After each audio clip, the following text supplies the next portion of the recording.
মির্জা ফখরুল ইসলাম আলমগীর এই সময় নামে কলকাতার একটা দৈনিককে যে সাক্ষাৎকার দিয়েছেন, সেই সাক্ষাৎকারে প্রতিক্রিয়া সৃষ্টি হয়েছে জামাত এবং এনসিপিতে। তার প্রেক্ষিতে বিএনপি বিবৃতিতে বলছে যে ভারতীয় গণমাধ্যমে প্রকাশিত মির্জা ফখরুলের সাক্ষাৎকার ডাহা, মিথ্যা এবং মনগড়া।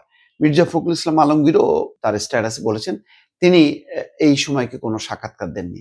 তাহলে এটা কিভাবে প্রকাশিত হলো? এটা পুরোটাই কি একটা মন গড়া একটা বিষয় তারা প্রকাশ করলো, নাকি এমনি নর্মাল কথোপকথন হয়েছে এমনি বাই দা বাই, সেটা কি সাক্ষাৎকার হিসেবে চালায় দিল?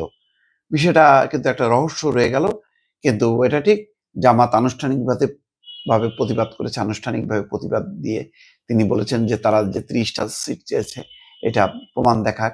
এনসিপির মধ্যেও প্রতিক্রিয়া হয়েছে, কারণ এনসিপিকে বলছে যে এটাকে কোনো শক্তি বলে তারা মনে করে না।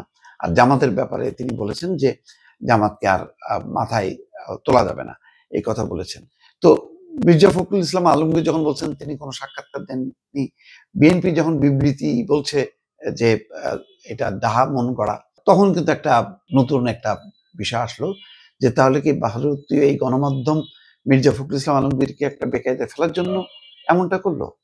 এই প্রশ্নটা কিন্তু থেকে গেল দর্শক।